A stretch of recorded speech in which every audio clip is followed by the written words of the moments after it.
अस्सलाम वालेकुम दोस्तों, मैं हूं अज़हर काज़मी और आप देख रहे हैं काज़मी अली काम। दोस्तों, आज की इस वीडियो में मैं बात करूंगा कूलिंग फ़ैन पे।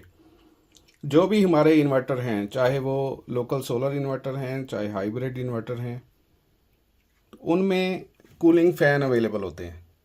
अब इनकी इम्पोर्टेंस कितनी है आजकल, क्योंकि गर्मियों का सीज़न है, काफ़ी हीट वेव चल रही है। तो जैसे बाहर का टेम्परेचर अगर ज़्यादा होता है तो फिर अंदर का टेम्परेचर, इन्वर्टर के अंदर का टेम्परेचर भी काफ़ी ज़्यादा होता है। तो ये काफ़ी इम्पोर्टेंट चीज़ है।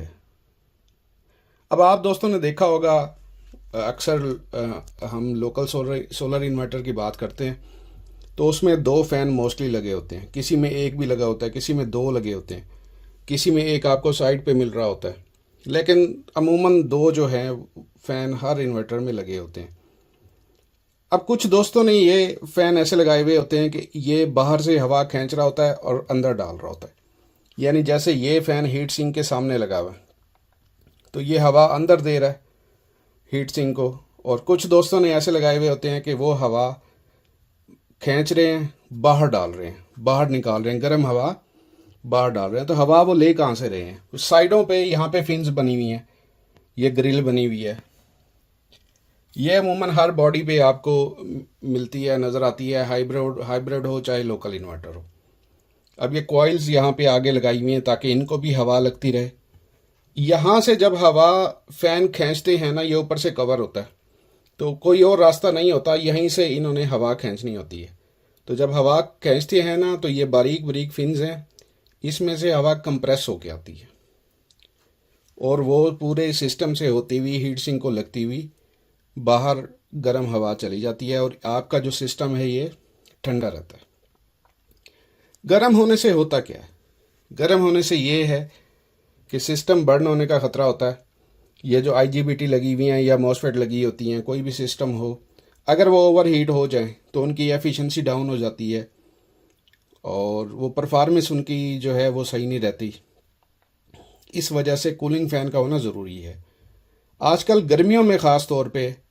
अब कुछ दोस्त हमारे ये बना रहे हैं, कुछ फ़ैन ऑटो पे होते हैं, कुछ डायरेक्टली चल रहे होते हैं।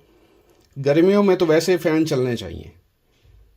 अलबत्ता इसमें जो इस सिस्टम में मैं आपको बताऊं तो इसमें ऑटो फ़ैन रखा गया है क्योंकि इसमें एक एंटीसी भी लगाया गया है जो ओवर टेम्परेचर पे सेट को बंद करवा देगा, प्रोटेक्शन पे चला जाएगा। लेकिन जो मोस्टली पहले सोलर इन्वर्टर बन रहे थे उनमें ये वाली प्रोटेक्शन नहीं थी, ओवर टेम्परेचर वाली प्रोटेक्शन नहीं थी, तो उनमें फ़ैन जो हैं डायरेक्टली रखे हुए थे, यानी वो डायरेक्ट ऑन हो जाते थे।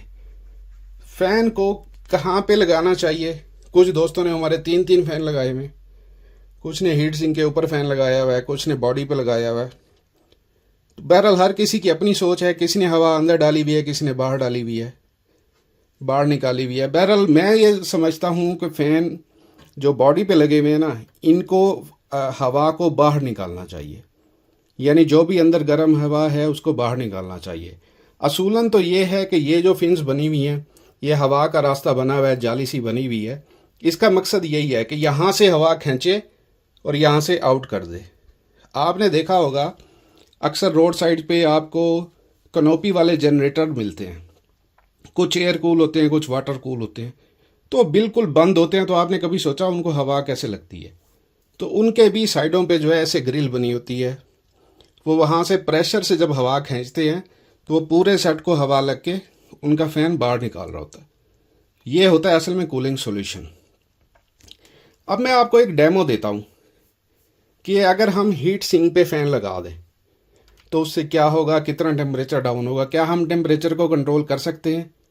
एक मैं आपको डेमो देता हूँ, उसके बाद फिर मैं एक लोकल सोलर इन्वर्टर को मॉडिफाई करूँगा, उसमें फ़ैन को मॉडिफाई करूँगा, वो भी आपके साथ में शेयर करता हूँ। ये मेरा PWM सोलर चार्ज कंट्रोलर है, 59.5 59.5 सेंटीग्रेड इस पे इस वक्त टेम्परेचर चल रहा है। ये इसके हीट सिंक के ऊपर मैंने एक फ़ैन लगाया हुआ है, प्रोसेसर वाला, कंप्यूटर वाला। ये मैंने थोड़ी देर के लिए ऑफ़ किया था, अब मैं इसको ऑन करता हूँ। ये देखें, टेम्परेचर जो है वो स्पीड से गिरना शुरू हो गया। ये वैसे नॉर्मल जो है ये 70 तक, अगर मैं फ़ैन इस पे ना लगाऊं तो 70 तक इसका टेम्परेचर इजीली चला जाता है गर्मी में। लेकिन मैंने फ़ैन लगाया हुआ है। फ़ैन लगाने से ये होता है कि इसके ये पूरा हीट सिंक इसका ठंडा रहता है। और ये 37, अभी मैं स्टॉप करके दिखाता हूँ, 37 से ऊपर नहीं जाता। ये देखें, ये 37 पे आ गया है। अभी ये थोड़ा सा नीचे आएगा। अगर ऊपर भी ज़्यादा हीट हो गई तो 37 से ऊपर ये कभी भी नहीं जाता। ये फ़ैन का इसका असर है। अब आ जाते हैं अपने प्रोजेक्ट पे। ये एक सप्लाई है, इसमें मैक्सट्रॉनिक्स से कंट्रोलर लगा हुआ है, 2 अडाप्टर लगे हुए हैं, फ़ैन एक लगा हुआ है और सामने हीट ये कॉइल लगी हुई है। अभी इस फ़ैन को हीट सिंक के सामने लगाया हुआ है। इसको मैंने तब्दील करना है, इसका सॉफ्टवेयर अपग्रेड आ चुका है। तो इस प्रोजेक्ट पे काम करते हैं। सबसे पहले इसको चेंज करते हैं। ये जो माइक्रो कंट्रोलर है ये हम लगाते हैं डायरेक्टली पीसीबी में, सोल्ड कर देते हैं। इसको हम बेस में नहीं लगाते। अगर इसको तब्दील करना हो, क्योंकि मैं तब्दील करने लगा हूँ, इसका सॉफ्टवेयर अपडेट हुआ है, तो आप इसको किसी टेक्नीशियन से तब्दील करवा सकते हैं। अगर आप खुद टेक्नीशियन है तो कर सकते हैं। इसमें मोस्टली ये होता है, जब आप नया कंट्रोलर मंगवाते हैं तो इसमें ये हेडर पिनें साथ होती हैं, ये सोल्ड हुई भी नहीं होती। तो कुछ दोस्त इसमें गलती कर बैठते हैं। इसका आसान तरीका ये है कि आप जो छोटी हेडर पिनें हैं वो पहले लगा लें। वो 1 से 14 तक, यानी आप वो पहले कनेक्ट कर लें और उसके बाद जो बाकी बचती हैं वो फिर आगे 15 से 28 जो पिनें हैं उस पर कनेक्ट कर लें, तो इसमें आपको गलती नहीं होगी। या फिर देख के कर लें तो वो ज़्यादा आसान रहेगा। ये सप्लाई है, इसके ऊपर आप, ये बोर्ड है, पीसीबी बोर्ड है, देख सकते हैं। एक फ़ैन की ऑप्शन मौजूद है और एक BD 139 की भी ऑप्शन मौजूद है।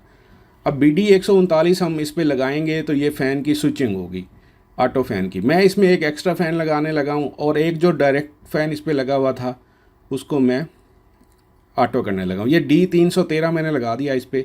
ये इजीली मार्केट से मिल जाता है D313। मेरे ख्याल में BD 139 से कुछ बेहतर है। ये इसको लगा दिया है। अब ये फ़ैन के कनेक्शन हमने करने हैं। फ़ैन के कनेक्शन के लिए हमें हेडर पिनें चाहिए जो हम पीसीबी में सोल्ड कर देंगे।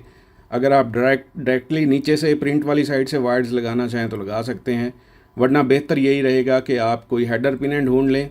जैसे इस पीसीबी में ये देखें, कंट्रोलर के आगे लगी हुई हैं हेडर पिनें छोटी छोटी, जहाँ पे हमारी ग्रिपें लगती हैं स्क्रीन वाली। तो इस तरह की हम हेडर पिनें यहाँ पे लगा दें तो ज़्यादा बेहतर होगा। हेडर पिनें, ये वाली हेडर पिनें देखें, ये आपको पुराने बोर्ड से मिल जाती हैं जहाँ पे जंपर वगैरह लगते हैं, या टीवी बोर्ड, यूनिवर्सल बोर्ड होते हैं। ये मैं आपको दिखाता हूँ कहाँ से निकाला है। इसको सोल्ड कर लेता हूँ फिर आपको दिखाता हूँ। ये देखें, ये हेडर पिनें सोल्ड हो गई हैं। अब इसमें यह है कि हमें वायर्स कनेक्ट करना आसान हो गया, या आप ग्रिप भी लगा सकते हैं। इस बोर्ड से ये हेडर पिनें निकाली हैं। ईज़िली आप कहीं से भी निकाल के जो है वो इसमें लगा सकते हैं। अब हमारा ये दूसरा फ़ैन हमने लगा दिया। एक फ़ैन तो हमारा वैसे केसिंग पे लगा हुआ था, ये डायरेक्टली हीट सिंक को जा रहा है और कॉइल को जा रहा है। कॉइल और दूसरे फ़ैन की मैंने जगह रिप्लेस की है। ये फ़ैन ऑटो पे काम करेगा, जबकि जो हीट सिंक पे फ़ैन लगाया है ये वाला फ़ैन डायरेक्टली चलता रहेगा। इसको कंप्लीट करके मैं आपको चेक करवाता हूँ। ये देखें जी, ये कंप्लीट हो गया। एक फ़ैन डायरेक्टली हीट सिंक पे जो कॉइल को भी हवा देगा, हीट सिंक को भी देगा और हीट सिंक को ठंडा रखेगा, गर्म होने ही नहीं देगा। ये थोड़ा सा स्लो स्पीड वाला फ़ैन है। और जो वैसे अमूमन किसी अक्सर दोस्तों को जो है फ़ैन की स्पीड पसंद नहीं होती, आवाज़ पसंद नहीं होती, तो वो स्लो। ये देखें, ये ऑन हो गया। ये डायरेक्टली ऑन हो रहा है जैसे ही हमने अपनी सप्लाई को पावर ऑन किया है। ये देखें, पावर सप्लाई इस वक्त हमारी, ये इन्वर्टर हमारा इस वक्त ऑन है। जैसे ही हमने इसको ऑन किया तो ये हमारा अंदर वाला जो फ़ैन है जो हीट सिंक पे लगा हुआ है, इसने डायरेक्टली चलना शुरू कर दिया। बाहर वाला जो फ़ैन है आप वो स्पीडी फ़ैन लगा सकते हैं, क्योंकि उसने कम ही चलना होता है। या मेरे ख़्याल में अगर आप बड़ा फ़ैन हीट सिंक पे लगा देते हैं तो बाहर वाला फ़ैन चलेगा ही नहीं, उसकी नौबत ही नहीं आएगी कि टेम्परेचर ऊपर जाए। NTC लगा हुआ है इसके ऊपर, ये वाला NTC है। इसको हम हीट करके चेक कर लेते हैं आया कि हमारा ऑटो फ़ैन काम करता है या नहीं करता, क्योंकि ये हीट NTC हीट देगा 358 को और 358 को सिग्नल जाएगा तो 358 से D313 के ज़रिए स्विचिंग होकर ये फ़ैन चलता है। अक्सर दोस्तों ने LM358 ऑपरेशनल एम्पलीफायर लगाया हुआ नहीं होता, या D313 या BD139 लगाया हुआ भी नहीं होता। तो ये आप ऑटो कर सकते हैं घर बैठ के। ये थी दोस्तों आज की वीडियो। उम्मीद करता हूँ आपके नॉलेज में काफ़ी इजाफा हुआ होगा। नेक्स्ट वीडियो तक के लिए अल्लाह।